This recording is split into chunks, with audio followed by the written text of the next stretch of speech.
So good afternoon, everybody.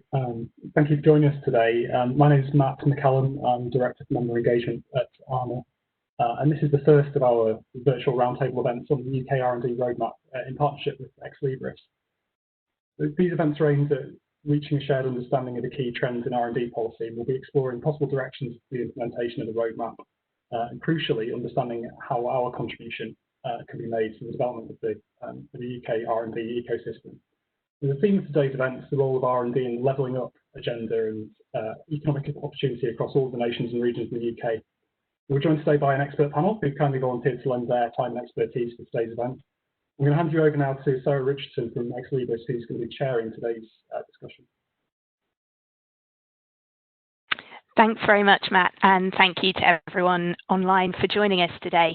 So welcome to this session on University R&D and its connection to place, where, as Matt says, we'll be looking at how research can act as a catalyst for innovation in regional economies. In particular, we'll be focusing on the role of universities in the government's levelling up agenda and on the aims and ambitions of the UK's R&D roadmap. Looking at how universities and their staff can best play a part in increasing economic opportunity and driving innovation, job creation and productivity. So I'm delighted to have with me 4 expert speakers. Shortly, each of them will give opening remarks for around 5 minutes each before they take your questions. We'll be hearing first from Jennifer Sturgeon, the Chair of ARMA and also Director of Research and Innovation Services at Northumbria. Tamsin Mann, the Director of Policy and Communications at Praxis Oral, Alice Porter, the Deputy Director of Commercialisation at UKRI, and John Goddard, the Deputy Chair of the Civic University Commission. We've had some questions already sent in advance, so thank you very much to those of you who have done that. If you'd like to submit a question during the session, you can do that at any time, so you should be able to see a drop-down menu on the right-hand side of your screen. If you type your question in there, what we'll do is run through all of the panelists' opening remarks, and then I'll direct those questions to them afterwards. We should have about half an hour at least at the end to take those. When you do type your question, it would be really helpful to us if you could state your institution so the panelists know who they're addressing. And also please make clear if you'd like to address your comment to a particular panelist. One final piece of housekeeping, as Matt said, I'm from Ex Libris. My day job is as Group Editor of Research Professional News. Hopefully many of you know us, and I know we've got lots of subscribers on the call. Being a journalist, I should say, we are planning on covering this event, and we have a couple of reporters online who will be writing this up for our publications over the coming days. So if you would like to say something that's not to be included in our coverage, that's absolutely fine. We're all honourable citizens, but please could you just make that clear when you speak or when you ask a question. And with that, I'd like to hand over to our first panellist today, Jennifer Sturgeon. Good afternoon, everyone. Sarah, can you just give me a wave to confirm if you can hear me? Yeah, okay, fantastic, that's working. As Sarah said, I'm the current chair of ARMA, the Association for Research Managers and Administrators, and director of the Research and Innovation Service at Northumbria University. And it's both of those viewpoints from which I'll be speaking today. I have taken a slightly broader view than the university, and I'm looking at the sector as a whole, really, in my opening remarks, and some of the things that I think we need to consider in order to move forward the levelling up agenda. So I'm going to start big. I'm going to start with the Haldane principle. It's often where we start in conversations about research and research management. And this audience will probably be aware that through the Higher Education Research Act in 2017, Haldane was enshrined in law. And that's the idea that decisions about research funding should be made by academics, not by politicians, with the intention that excellence is the main criteria for investment in research. But you might ask whether excellence and the levelling up agenda are actually at odds with one another. And I think the answer is yes and no. Yes, because if we keep doing what we do at the moment in our funding system and in our sector, we will just continue to reinforce the status quo. Prestigious institutions in those more in London and the southeast and the areas that are currently doing better are able to attract the brightest and best academic recruits from around the world. And those brightest and best, of course, submit excellent research proposals and win more funding, and with that funding are able to attract further academics and purchase further facilities and build bigger and better and so on, and so it goes on. So does that mean then that we have to abandon the concept of excellence in order to enable levelling up? That feels counterintuitive. So what else could we do? I think maybe partnerships could be part of the answer to this. How can we make the left behind regions more attractive to those brightest and best academics within the UK and from overseas that we want to bring to the UK? How can those institutions in prosperous regions support those in the left behind regions? What incentives do we need for talent to move into these areas and the institutions in those areas? That could look like funding specifically for regions, but with partnerships between organisations in the left behind regions and some of the most successful institutions in prestigious regions, whereby excellence can be maintained throughout the partnership overall, but there is a specific local or regional aspect to the funding. This, of course, touches on something else that we'll all be very familiar with within our sector, which is the tension between competition and collaboration. But I think that is something that we could overcome, as we have done many times before in our sector. This brings in also the role for the new Office for Talent, and we don't know yet the details of what that Office for Talent will look like or what it will do. But in supporting partnerships and left behind regions, the Office for Talent, I think, really could support the levelling up agenda. They could support inward fellowships from industry or from overseas or between institutions in these regions. The thing is, how do we ensure that individuals, academic colleagues, want to actually come to the institutions in the left behind regions? That's something I think the Office for Talent could help to incentivise. They might also help to incentivise, for example, joint appointments between universities and industry, but also between universities and perhaps economic units at local authorities. And so also, obviously, I couldn't let a set of opening remarks go by without talking about QR. One suggestion in the Nesta report, the missing 4 billion, is a form of QR uplift for institutions in left behind regions. So kind of like London Waiting, but for outside of London. Again, this is potentially a break between funding and excellence, because it would mean that QR wouldn't be allocated entirely on the basis of ref results. But we do have precedent for that with other forms of QR, such as GCRF and the Strategic Priorities Fund. So how would that play out? Institutions use QR for a range of activity. It underpins salaries, it enables sabbaticals, it funds reward schemes, recognition, incentives, pump priming. So in these ways, it could be used to grow the research and to grow the development research and research with industry and partnerships in these universities. It also funds, QR also funds professional services such as research and innovation services, business development services, KE officers, tech transfer officers, and so on. So I think being able to do more of that and being able to look at what research managers can do specifically to support this agenda would be a positive use of QR and a positive support to the levelling up agenda. But on its own, I'm not convinced that that would be enough to make the difference at the scale that we actually need. We probably need a combination of these measures. And then finally, to finish, I'd just like to talk a little bit about our definitions of success and about research culture.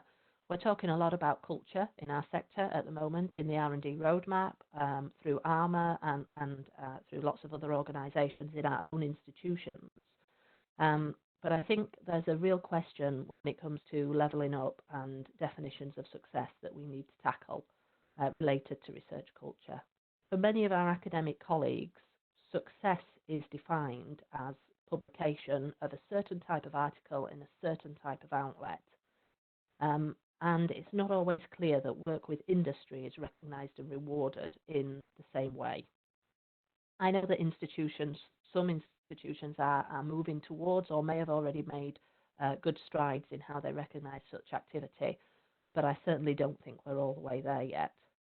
In order to enable this levelling up agenda, I really think we need to change what we value.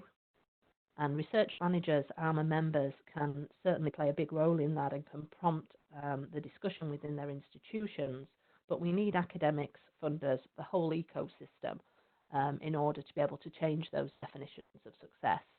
And I think some of these complex issues demonstrate why there will be no single or simple answer to how R&D can increase economic opportunity and what the role of universities will be in doing so.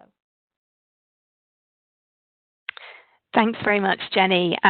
Really thoughtful opening remarks there, and great to kick off with those. I'm now going to hand over to Tamsin Mann to give our perspective from Praxis Oral. Thank you, Sarah. Just confirm that I'm off mute. So Praxis Oral, very much a sister organisation to ARMA, and I expect many of the audience know as well, but just in case there are a few who don't, we particularly represent people who work in what we'll call, for want of better terminology, tech transfer offices, knowledge exchange offices, working in a very wide range of knowledge exchange modes of operations right across the UK and indeed internationally. So my role is to look after knowledge exchange policy, working with stakeholders, working with members to think about the issues that knowledge exchange is facing.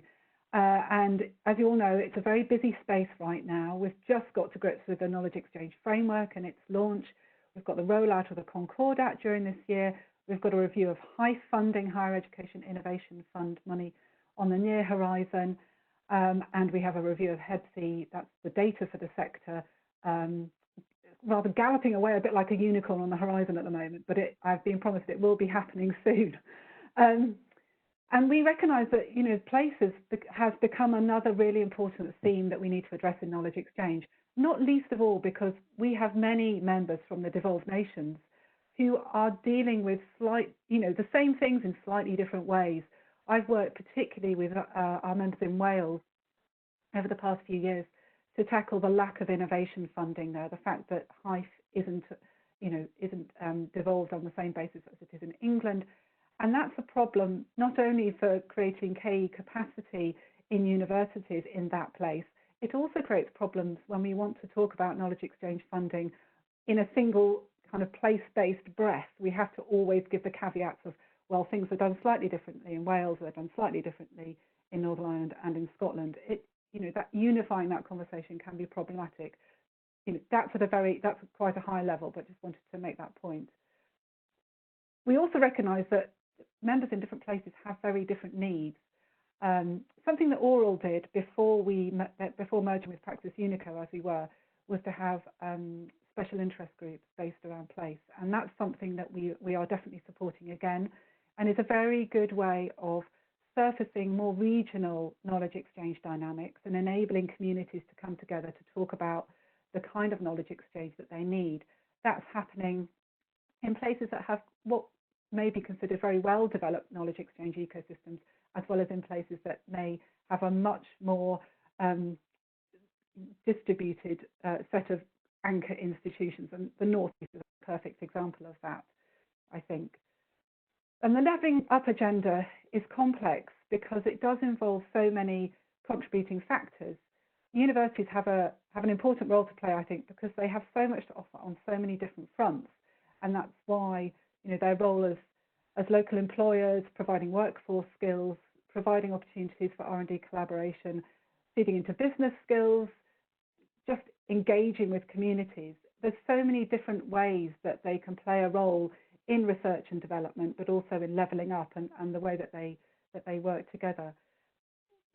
All this all falls under the banner of knowledge exchange, and knowledge exchange becomes a lens through which we can talk about place-based issues.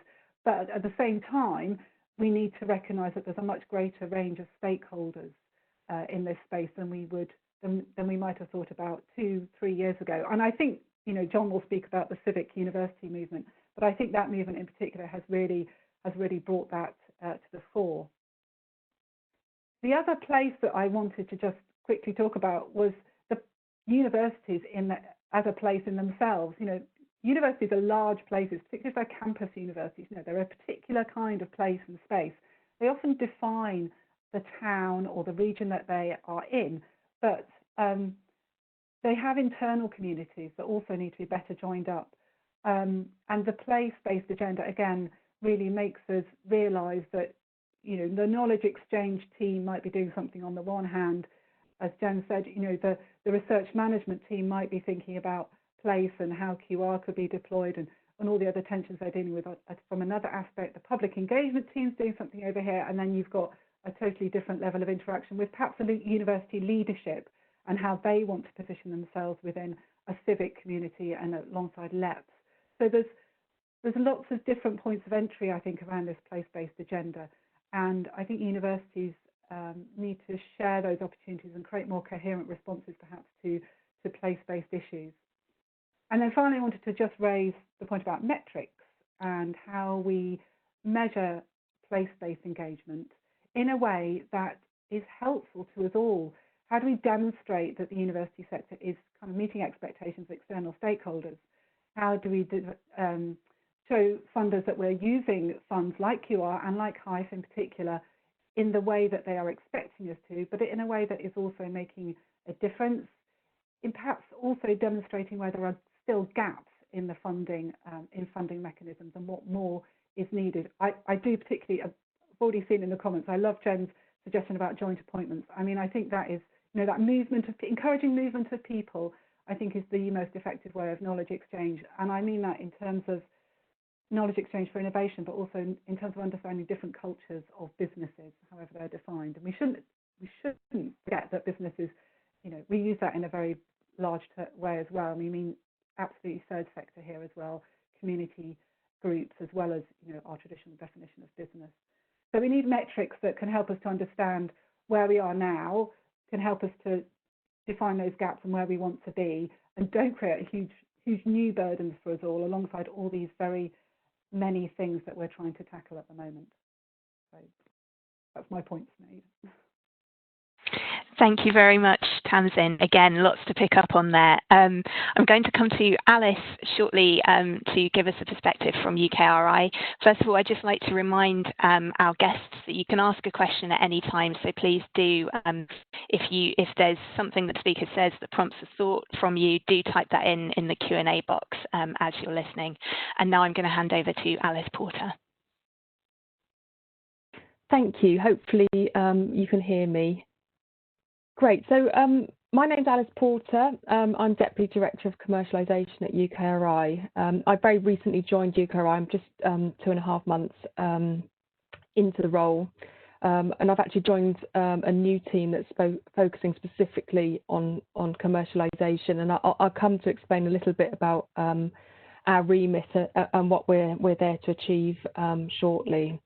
So I'd like to just sort of set a little bit of a context, I guess, around kind of the roadmap and UKRI's position with regards to that. So we very much do welcome the roadmap, and especially the commitments that it makes within the innovation and productivity chapter. And certainly we're, you know, really pleased to see the increased commitment to additional public investment. So taking that R&D budget up to hopefully 22 billion by 22-24. Clearly UKRI won't be responsible for delivering all of that, but we certainly see that we've got a pivotal role in terms of how we help to really unlock the research and innovation potential. So we're really happy to see that the roadmap really makes those clear commitments.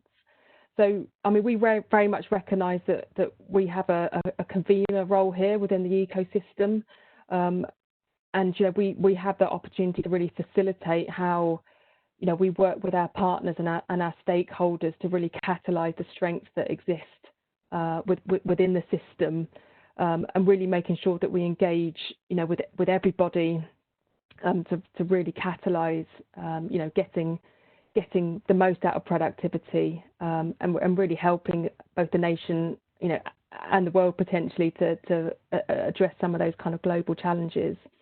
There was reference to an innovation expert group within the roadmap, and we're certainly really interested to see who's going to be part of that group and quite what their focus and remits going to be, as we see that as being quite critical for turning that roadmap into those deliverables.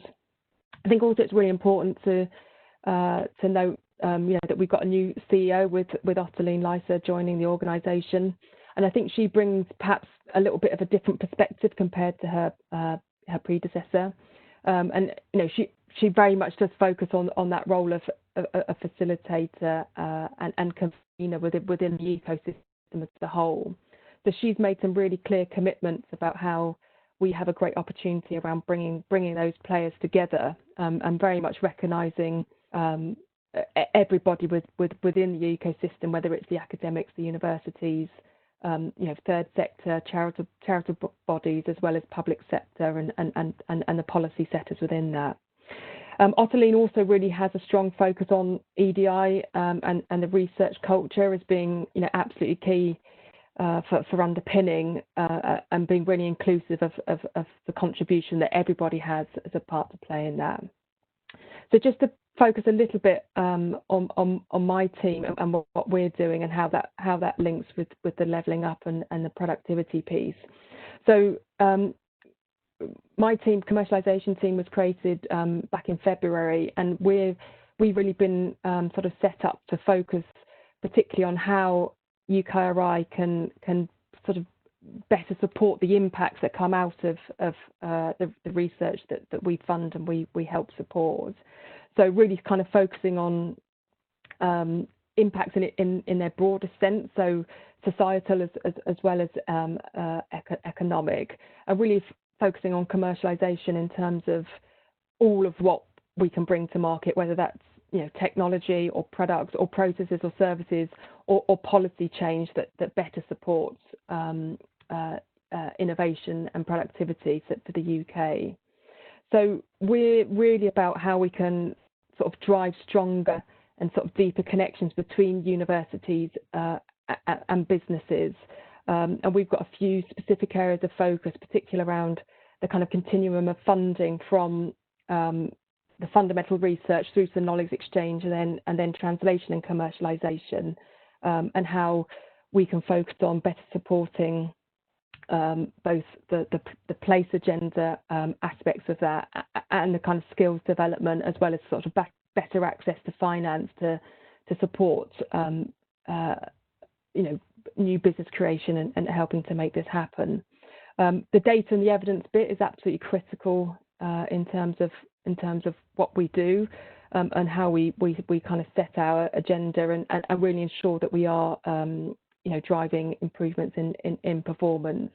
So UKRI very much has a facilitator role here, and for us, how we can facilitate collaboration and working with the players across the whole of the ecosystem is how we're going to best support that levelling up agenda and productivity overall. Lovely. Thank you very much, Alice. And again, lots we can pick up on there later. Now, last but very much not least, I'd like to hand over to John to give his opening remarks. And again, just my reminder that if you've got questions, do start those coming in. Thanks very much, John. Can you hear me? Is that coming through all right? Perfectly. Thank you. Okay. A little bit of introduction. I'm Emeritus Professor of Regional Development Studies at Newcastle University. And was researching for many years on the role of universities in economic and regional economic development, then became Deputy Vice-Chancellor, responsible for the delivery of that at an institutional level. And then on retirement, I went on to do the academic work and became Vice-Chair of the Civic University Commission, which is now completed. But I now have a position also in Birmingham University, where I'm Professor of Universities and Cities, and we're working with a number of universities in supporting the Civic University Network Hub. Okay, that's enough introduction. And I think what I'm going to talk about is, what does COVID-19 mean for research management and civic universities? No one's mentioned that so far. And how does this link to the R&D roadmap and levelling up? I think it's become abundantly clear in many spheres, not least research, that responding to the challenges posed by the pandemic has had to be at the individual, local, national and global level. Get all of those scales in your head. Individuals, local, national, global. And there's abundant evidence that the virus has had a differential impact, not only on various age and ethnic groups, but also on different localities, particularly those with a long history of economic and related social disadvantage. So while there's a recognition, I think, of the role of universities in these places, and we've heard it already, as key anchor institutions, their contributions to what I call as local knowledge institutions beyond research commercialization has by and large been ignored. And this whole notion that we are knowledge institutions in places. And in the UK, university research and innovation policy and practice, including research management and infrastructure, has not highlighted the importance of a local perspective.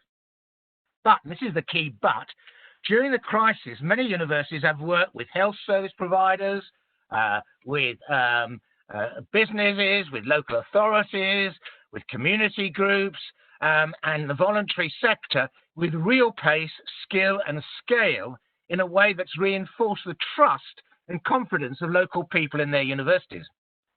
And whilst the immediate focus has been on the contribution of the medical science and life sciences, social sciences are helping public authorities address the challenges of longer-term economic and an important word there, and social recovery in a more sustainable and inclusive way.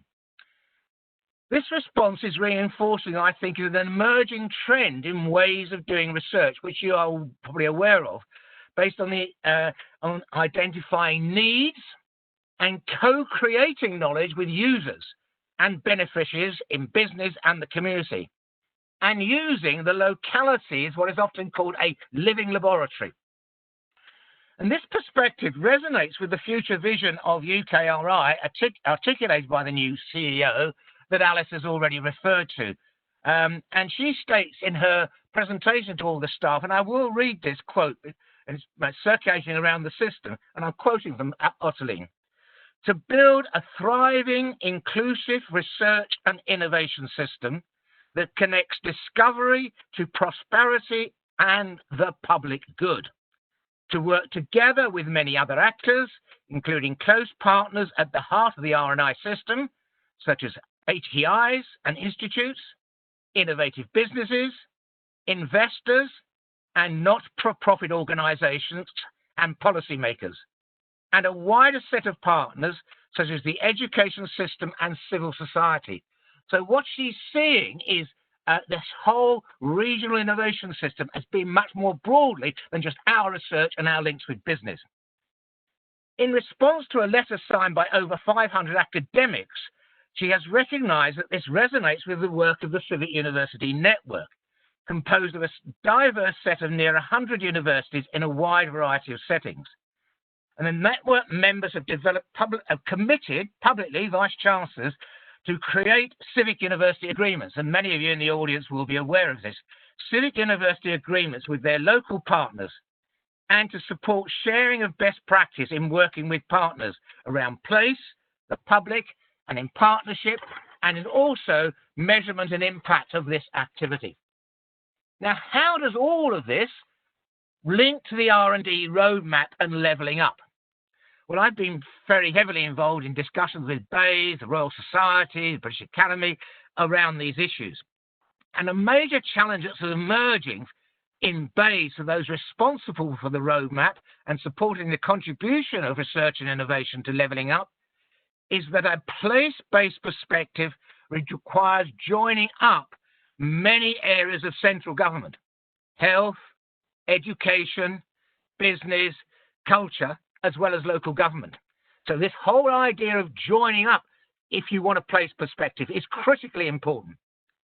And the key point here is that civic universities are well placed to help BEIS with this process from the bottom up. That's what I'm hearing. The officials centrally want us from the bottom up to help them connect up and build this ecosystem that Austin has been referring to. And this will require a proactive approach to research leadership and management in universities, linking the people in your roles here to those responsible for civic engagement. So the latter, the civic engagement people, are not just a third mission, and by definition inferior mission, but we embed our responsibility to place in our core research activities, but also our teaching activities. And one way of doing this is being through the Sustainable Development Goals, the UN SDGs, as a set, which by definition are both global and local. And a number of universities are going down this route. And the local is critically important here. And the final point, which I think you all should be aware of, is a more decentralized national research administration infrastructure with regional offices for UKRI it's not going to happen, could emerge, linked to the devolution white paper. And this will need, and this is coming through time and time again, will need to be supported by regional research and intelligence capacity provided by university consortia or indeed standalone hubs. So if we think about the whole ecosystem being much more regionalized and how people in your roles can play a role in that, I think that's critically important. So thank you very much for your time. Wonderful. Thank you very much, John. Okay, we're now going to move into some questions. We've had some come in so far, which is great. In addition to those sent in advance, just a reminder to use that panel on the right-hand side of your screen if you would like to ask us something. I'm going to kick off with one of my own, cheekily, which is I would just like to take us right back to the start and ask Alice for your view on a point that Jenny made about QR funding.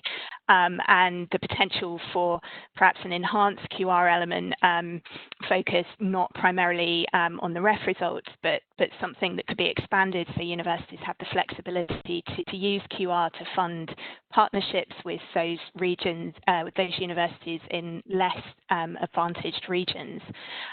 From your perspective, and perhaps you can give us some insight into UKRI's thinking here and government, what's the prevailing view on the balance of QR versus more targeted funding schemes, specifically when it comes to the place agenda?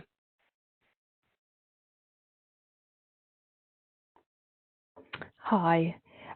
So first of all, forgive me because I am only 2 months into UKRI, so I'm less versed in the funding that Research England offers specifically. However, I would say that we, as part of the spending review, have put in bids for additional funding within these areas, and specifically with that regional focus. And I can see that there was a question in the chat there specifically about better supporting the place agenda. So these are additional budget asks that we are requesting.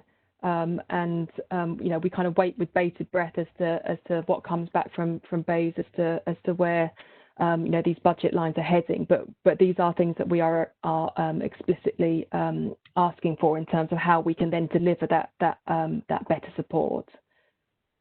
Lovely, thank you. Okay, I'm gonna move on to some of the questions that have come in here. So. Let's start with one on metrics. So there was some discussion around how we actually measure, you know, where we are now, and also, you know, the success of any initiatives to drive this agenda. We have a question from Andrea Kopp asking what progress is being made towards metrics for these non-economic impacts. Don't know who wants to take that first, but perhaps John. Yeah. Okay, well, some people are obviously looking to the KEF. I mean, the interesting thing about the KEF is that there's quantitative indicators in there, but there are also qualitative narrative stories. And part of the way of doing this is via narrative.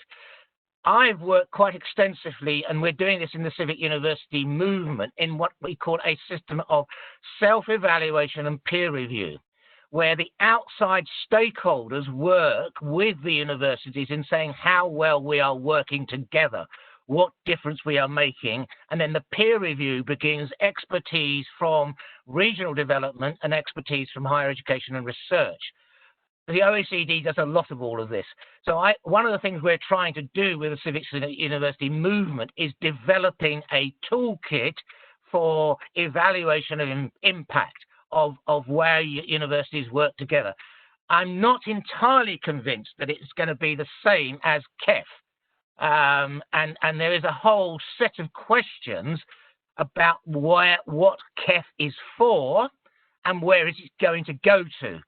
And the extent to which the pots of money that Research England have, which in a sense are hangovers from HEFTI, were the allocations that the Higher Education Funding Council had, how that's going to be used in the future to fund some of the more devolved R&D patterns. And I think the question will be, in the devolution of all of this, is what structures are in place at a subnational level to do proper analytics work, to say what's to be backed and what's not to be backed. So this whole devolution issue is critically important about what comes up out of the devolution white paper. Thanks very much, John. And perhaps, Alice, if I could come to you on the same question, because we have, someone else has written in as well, specifically asking how they deal with external drivers such as research funders who have a role in shaping, how we measure success in research. And obviously that these non-economic impacts will form part of that. Yeah, absolutely. And clearly, how we're sort of defining the requirements and the parameters and the metrics around the funding that we're delivering is clearly going to influence, what comes out at the other end and what people are focusing upon. So we're absolutely looking at how we broaden out the scope around success and impact. So particularly within my team and my role, we're looking at how we can sort of better drive the translation and the commercialization part, leading to that driving of innovation and hopefully increase around productivity. So how we can better help our applicants to focus on those elements as part of their applications, so that hopefully those funding awards are actually driving things in that right perspective in terms of the widest impact. Great, thanks very much, Alice. I'm now going to come on to one of the questions that was sent in advance, which is specifically around training. So we had a question: is there a skills gap in our academic training programs that acts as a barrier to engaging with knowledge exchange? And perhaps if I could address this to Tamsin first of all. Thanks, Sarah. So I don't know if there's a gap. I think there's a disjoint, because I think it's true to say that, well, Praxis Oral has offered training, right since the outset, right since 2002. Praxis courses were set up to provide training originally for people working in tech transfer offices, and our training offering has grown and broadened over the last almost 20 years, as indeed the knowledge exchange role and the community's grown and developed and matured, and its needs have changed. Our courses are aimed at people in those brokering roles, but they're not just for those people. Academics can come on our courses if they want to. It's often a question of time and a question of focus and seeing that these courses might be relevant for them. ARMA, of course, also offers training in this space, and we've offered joint training as well. There is also training being offered in the research space to academics specifically, particularly through an organisation such as VTI, where they have a knowledge exchange lens for their research and development programme. And I think it's true to say that we are not joining up across those training lenses and those training communities, and we could definitely do that better, so that there's more understanding of what academics need from knowledge exchange training, and where we can share our approaches and where we need to develop new material and new training. And that may be informed by the different kinds of stakeholders that we're engaging with through the place-based lens, for example. But Jennifer may want to comment more on that from an Sure. point of view. Thank you. And I was going to come to Jennifer next. So Jennifer, could you give us your view there and also perhaps touch on what individual research managers and administrators might be able to do themselves to kind of help support this agenda and facilitate, a world in which academics are more likely to engage with the training? Absolutely. I think it's a really interesting question for ARMA and Practice Oral and VTAC perhaps get together and discuss in some more detail, actually. But I think one of the key things when it comes to training for academic staff and researcher development in the KE space, or probably in all spaces, as frankly, is who we want to target that at. Do our organisations expect that all academics should be excellent at everything and that we should be aiming this training at all of our academics and researchers? Or is it about finding those groups of people who want to engage with this agenda, are able to, and whose work best lends itself towards KE? And I know that different institutions take different approaches. And certainly thinking about at my own institution at Northumbria, we have conversations about why academics don't engage with certain types of activities, and there are all sorts of different reasons behind that, different drivers when they do want to engage. So I think just kind of rolling out more training to everybody probably isn't the answer. We've got to understand the incentives for individuals. And their skills and competency and where they want their own careers to go, frankly, as well. Thanks, Sorry, go on. So I guess that's part of the question. And then the other part of the question about what research managers might do. I think one of the key roles for research management here is being able to join up the views and the desires and the research of the individual researchers at an organisational level and also at a regional or broader level. So individual academics, generally, a lot of the time, will be thinking about their research, what they want to do, their career, or their group, their partners. But they don't necessarily have that broader view across the whole of your university. And Northumbria is a relatively new research university, and I know that's the case here. And I was at Leeds before as a big and evolved institution, and it was the case there. So I think it's the case in all different types of universities. So I think a real role for research managers is being able to kind of assimilate that information at the organisational level, but also to work with their partners regionally to understand the gaps and the opportunities and where we can collaborate, where there are gaps that we might be able to fill. And I think sometimes as research managers we do that and we do that well, but we need to do more and better of it, working much more closely with our KE colleagues, business development managers, tech transfer colleagues, and so on, if we're really going to move this levelling up agenda forward. Lovely, thanks. And I'm going to come to John in just a second, but I just want to stay with you for one moment, Jenny, just to ask a follow-up question which is relevant that's come in related to really university promotion criteria and the idea that knowledge exchange isn't high up enough in that agenda for academics to want to focus on it. So really, do you think that how knowledge exchange is viewed in those promotion discussions is a barrier to this agenda? If you could just briefly give us your thoughts, and then I'll come to John. Yeah, I think that is often the case. You can't generalise across every institution. I know some institutions do this well, but often it is the case that promotion criteria are based on the twin track of research and teaching, and that KE at best is an add-on. And I think that's definitely something that needs to be further addressed. And I think there's a role for the members of ARMA and Praxis Oral in demonstrating to their universities and their senior teams and their HR colleagues why the KE agenda and the impact agenda are actually such an important part of the overall R&I infrastructure. It's not an add-on, you know, it's core. Lovely, thank you. And John, let's come to you. I totally agree with everything Jennifer said. I mean, in my experience when I was DVT at Newcastle, we had engagement as a third pillar.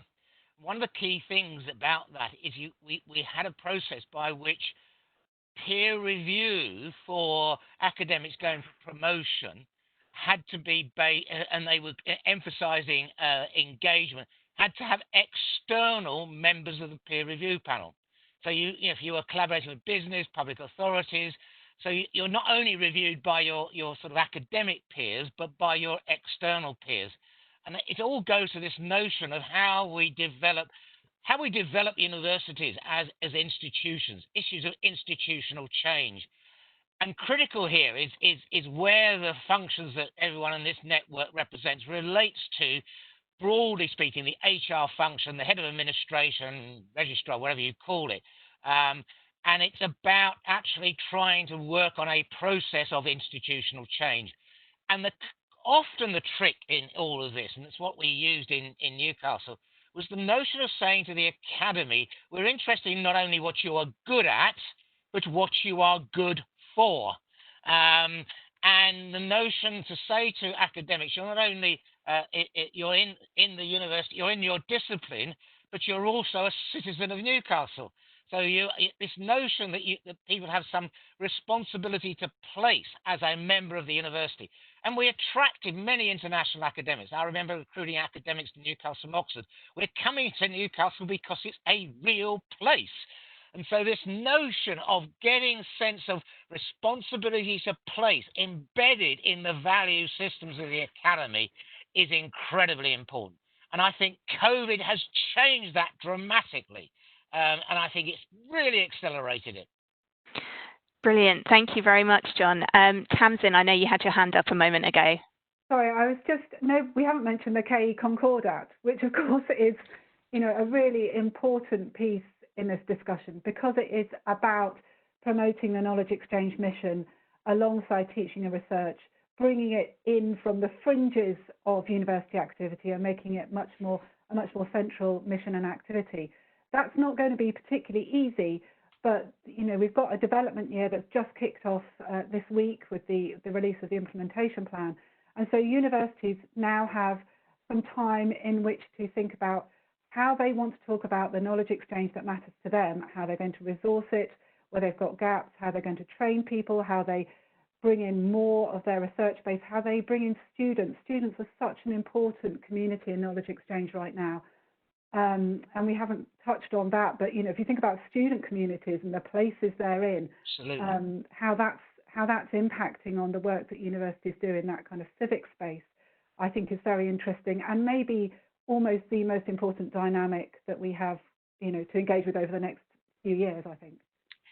Can I just come back? Yeah, go on, John. Because I don't know how many people are aware that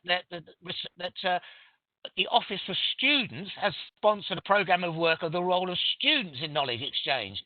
There's a fabulous project going on at Keele University. I know we're only one from Keele here, which is just that the role of universities in knowledge exchange, both with business through work-based learning, in the community and voluntary sector, in local government, in the local enterprise partnerships.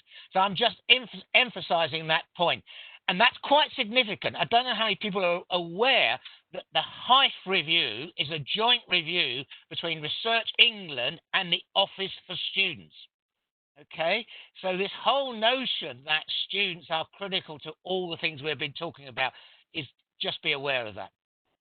Lovely, thank you. And John, if I could just stay with you for one moment. You've talked passionately about the COVID situation and the links that that's brought to the fore between the community and universities. For the research managers, administrators on the call, can you offer any kind of practical suggestions for how they might take those connections now, seize this opportunity to take those connections forward? Okay, there will be people in all your universities who are working in partnership with basically right now the crisis management phase of the of that. So, for example, from Newcastle, the Dean of Engagement in place, Jane Robinson, is literally at this very moment working with the consequences of the latest lockdown plans. But in that process, she's working with the Business Improvement District, the local authority, the NHS, and I'm not sure how far, I don't know, Matt's from Newcastle, I mean, how far the research managers are part of that conversation.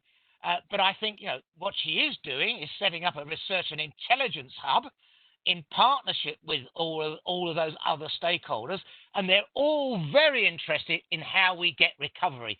Well, what new jobs can be created? How can deprived communities get plugged in? So there is immense opportunity. So I would urge those people from the ARMA network to talk to those people in their universities who are part of these recovery consortia. Brilliant. Thank you very much, John. And Jenny, is there anything you'd like to add just on that final point there? If I can just flick the unmute button. So, I mean, I would just echo what John was saying there, and for what it's worth, for what I know in my university and universities in my region, the research managers are involved in those conversations. I think what we probably need is to move to the next stage of those conversations that are about kind of really practical and tangible actions that research managers and business development managers, tech transfer colleagues can be taking. And then to be able to kind of share that conversation much more broadly with our research management teams, because I suspect at the moment most of that conversation is going on only at quite a senior level and not with the whole research management community. Brilliant, thank you. I'm going to take one final question now because it's a big one that's come in. So I'm going to come to each of you in turn, and this is taking us again right back to the start. And Jenny's mention of the Haldane principle. We're having this discussion very much about universities' place in driving regional economies, but how does the panel see the very political concept of levelling up sitting with the independence of universities and the Haldane principle, as Jenny mentioned earlier? So I'm going to come to each of you in turn. Have I got a volunteer to go first? John, thank you. I think one of the most interesting issues now is how the government responds to the impact of the financial crisis of COVID on university finances. At the moment, and this is a political question, they are really concerned with the red wall constituencies and the implications of all of that. And there's a very interesting paper out now about the criteria for bailing out universities. And I'm sure many of you will be aware of this paper. If you haven't got it, I'm sure the organisers can send it around. And in that paper, they're saying we're going to bail out universities or give universities additional funds on condition that they are contributing to the levelling up agenda. So there's absolutely no doubt that and it's really pointed very much. Now, whether that conditionality potentially undermines the principle which we've abided by is institutional autonomy. By and large, universities have been allowed to get on and do it themselves. And what we're saying in the Civic University, we, the universities, won't be told what to do. We are doing this stuff. We are helping the problems of the red wall constituencies. We're doing it, and we don't want you, to government, to tell us how to do it. But if we don't step up to the plate and take a proactive government action, a very vindictive government who does not like universities will do it to us, and we won't like the results. Brilliant. Thank you, John. I'm going to come to Jenny next. Yeah, again, I think I would echo John's points about institutional autonomy, and think, in fact, I agree wholeheartedly with pretty much everything John said today. And I'm going to come back to my initial point about Haldane being enshrined in law and this concept of what that means for this concept of excellence. It is enshrined in law. We can't get about it. We can't try to circumnavigate it, despite this government's approach to breaking the law.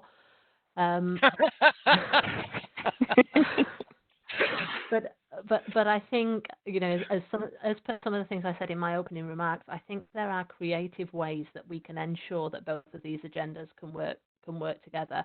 You know, I know one of the questions that came in advance that we didn't get around to today was about kind of the concept of international excellence that we're pushed for in our organisations, and how that perhaps is in tension with this levelling up agenda and local. And I don't think the two things have to be mutually exclusive.